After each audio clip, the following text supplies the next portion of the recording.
नमस्कार साथियों, स्वागत है आपका ब्रह्मास्त्र क्लासेस में। जैसा कि कुछ लोगों के यानी कि हमारे भाइयों के छोटे छोटे भाइयों के कक्षा 10 के एग्जाम उन्होंने दी हैं। अब वो इंतजार कर रहे हैं रिजल्ट का, और रिजल्ट के साथ साथ एक बात भी और सोच रहे हैं कि कक्षा 10 के बाद वो कौन सा सब्जेक्ट लें।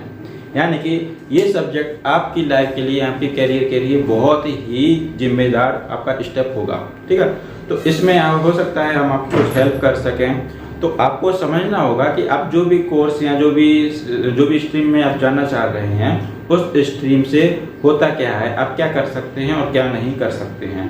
ठीक है, जैसे कुछ बच्चे हैं जो साइंस स्ट्रीम में जाना चाहते हैं, ठीक है, कुछ कॉमर्स में जाना चाहते हैं, कुछ आर्ट वगैरह में जाना चाहते हैं।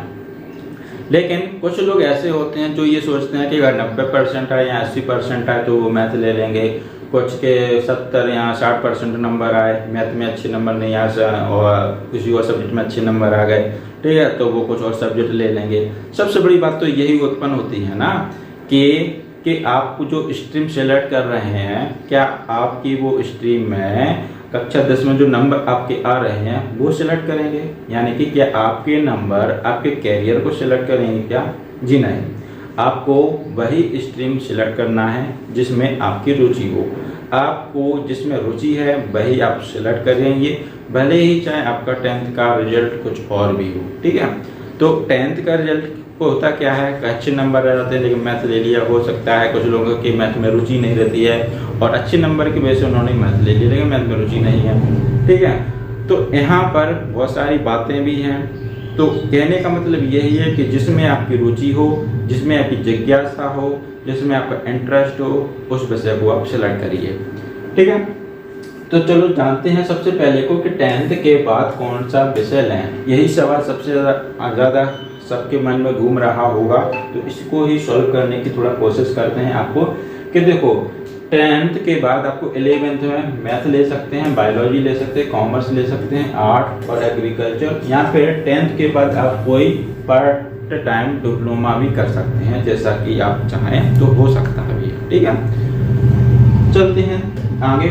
जैसा कि आप साइंस स्ट्रीम में आ जाओ, तो साइंस स्ट्रीम में अपना क्या आता है, मैथ आती है। ठीक है, मैथ के बाद क्या आता है, बायोलॉजी आती है, बायोलॉजी अपने आती है। ठीक है, अब मैथ्स करोगे और बायोलॉजी करोगे तो मैथ से आप क्या कर सकते हो, तो मैथ से आप इंजीनियरिंग कैरियर में अपना कैरियर बना सकते हो। इसके अलावा अगर बायोलॉजी ली है तो मेडिकल, और आपने बायोलॉजी या मैथ ऐसे हो तो आप फार्मेसी में भी आप जा सकते हो। फार्मेसी से आप कोई डिग्री या डिप्लोमा भी कर सकते हो। इसके अलावा आप बीएससी कर सकते हो, एमएससी कर सकते हो, और एमएससी के बाद आप क्या कर सकते हो, पीएचडी कर सकते हो। और पीएचडी करने से क्या हो जाएगा, आप किसी भी स्कूल या कॉलेज या यूनिवर्सिटी में आप प्रोफेसर के तौर पर आप टीचिंग कर सकते हैं। बीए कर सकते हैं, एमए कर सकते हैं और बीएड आप कर ही सकते हैं। इसके अलावा कुछ और भी इम्पोर्टेंट परीक्षाएं होती हैं जो गवर्नमेंट लेती है, जिसमें केवल ग्रेजुएशन मांगते हैं। ग्रेजुएशन तब होती है जब आप 10th के बाद 11th और 12th पास कर लेते हैं और साथ में आप कोई जैसे अंडर ग्रेजुएट का कोर्स भी कर लेते हैं। जैसे कि आपको पुलिस, आर्मी हो गया, आईएएस, आईपीएस और गवर्नमेंट जॉब और टीचर, ये आप तभी दे सकते हैं जब आप कोई अंडर ग्रेजुएट कोर्स कर सकते हैं। जैसा कि ये सब करने के बाद आप ये इसमें आप क्या कर सकते हैं, इसके लिए आप सक्षम हो सकते हैं, हो जाएंगे। ठीक है, ऐसा नहीं है कि आपने साइंस स्ट्रीम में जाएं तो साइंस स्ट्रीम में ही नहीं कर सकते, ये बिल्कुल पूरी तरह से आप इस कैरियर में भी फोकस कर सकते हैं। आगे देखते हैं कॉमर्स वालों के लिए क्या है। अब कॉमर्स जैसे आप लोगे 10th में तो आपको 11th करनी पड़ेगी, 12th करनी पड़ेगी कॉमर्स से। फिर 12th के बाद आप क्या करोगे, बीकॉम कर सकते हो, एमकॉम कर सकते हो, चार्टर्ड अकाउंट भी में कैरियर बना सकते हो, बीबीए की डिग्री ले सकते हो, एलएलबी यानी कि आप वकील भी बन सकते हो, लॉ वगैरह कर सकते हो। ठीक है, लॉ। इसके बाद बीएमएस वगैरह की डिग्री होती है। और इन सब के अलावा पुलिस, जो भी आर्मी वगैरह होती है ना, उसमें भी आप जा सकते हो। आईएएस, आईपीएस की भी आप गवर्नमेंट तैयारी कर सकते हो, गवर्नमेंट जॉब की भी आप तैयारी कर सकते हो, और टीचर लाइन में भी आप जा सकते हो। तो ये बहुत ही इम्पोर्टेंट जानकारी है। ठीक है, अब चलते हैं अपन नेक्स्ट जो पार्ट है वो है अपना आर्ट। ठीक है, आर्ट में क्या होता है, आर्ट में अपना जैसे 10th के बाद आप 11th में 12th में आर्ट्स से सब्जेक्ट से करोगे, फिर 12th के बाद आप क्या कर सकते हो, बीए कर सकते हो। बीए करोगे तो बीए करने के बाद आप टीचर लाइन में भी जा सकते हो। LLB यानी कि लॉ कर सकते हो। बीएड करोगे तो आप टीचर की ही एक डिग्री होती है बीएड, और डिजाइनिंग कोर्सेज से संबंधित कोई भी काम कर सकते हो, जैसे कि कंप्यूटर पर कोई भी काम होता है ना डिजाइनिंग संबंधित, वो आप कर सकते हैं। इसके अलावा आप आर्ट के जरिए आप पुलिस में भी जा सकते हैं, आर्मी में भी जा सकते हैं, और IAS IPS का भी आप बहुत ही बेहतरीन कैरियर वाला भी आप एग्जाम दे सकते हैं। गवर्नमेंट जॉब है तो बहुत सारी वैकेंसी ऐसी होती हैं जिनमें आर्ट्स से संबंधित पैसे भी मांगे जाते हैं, यानी कि ग्रेजुएशन मांगा जाता है।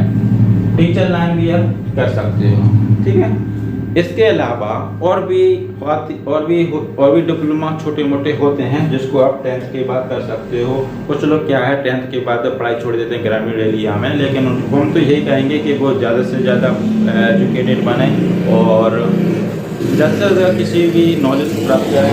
जैसे डिप्लोमा की बात की जाए कि 10th के बाद आप कौन सा डिप्लोमा कर सकते हैं, तो 10th के बाद आप कंप्यूटर से रिलेटेड कोई भी आप डिज़ाइनिंग कोर्स कर सकते हैं, DCA वगैरह। DCA आजकल 12th के बाद ही होता है, तो ये 12th के बाद DCA आप हो सकता है आपका, ठीक है। ITI सबसे बेहतरीन कोर्स है इनमें से। ITI 10th के बाद अगर आप ITI करना चाहो तो सबसे बेहतरीन कोर्स है, और इसकी आप प्राइवेट सेक्टर से लेकर गवर्नमेंट सेक्टर तक इसकी बहुत ही डिमांड रहती है। इसके अलावा ये इंजीनियरिंग में भी आप क्या कर सकते हो, कोई भी डिप्लोमा आपको मिल सकता है। हालांकि जो इंजीनियरिंग है इसका ये डिप्लोमा ITI के अंतर्गत ही आता है, यानी कि ITI के अंदर ही आपको इंजीनियरिंग की डिप्लोमा मिल जाता है। तो देखो सबसे पहले तो यही बात है कि आपको अपने हिसाब से, अपने कैरियर के हिसाब से, आपको अपनी इंटरेस्टिंग के हिसाब से क्या करना है, क्या सब्जेक्ट को सिलेक्ट करना है और उसी को ही आपको क्या करना है, कैरियर बनाना है, ठीक है। और अगर आप इस चैनल पर नए हैं तो क्या करें, चैनल को सब्सक्राइब कर लें, और इसी तरह की हर एक प्रकार की गाइडेंस को देखने के लिए तमाम प्रकार की कैरियर से संबंधित जो भी जानकारी आपको इस चैनल पर मिलती रहेगी, ठीक है। तो आप अगर नए हैं चैनल को सब्सक्राइब कर लें। अगर ये जानकारी अच्छी लगी है तो दोस्तों को शेयर करें, ठीक है। और भी इससे रिलेटेड काफ़ी वीडियो आपको मिलती रहेंगी, और भी आपको वीडियो मतलब जानकारी मिलेगी कि बैंक सेक्टर में कैसे जाएं, बिजनेस कैसे शुरुआत करें, ठीक है। IAS IFS की तैयारी कैसे करें, इसके अलावा टीचिंग की भी तैयारी कैसे करें, वो सब आपको जानकारी इसी पर मिलती जाएगी। तब तक के लिए नमस्कार, जय हिंद। मिलते हैं अपने नेक्स्ट सीजन पर, तब तक के लिए थैंक यू।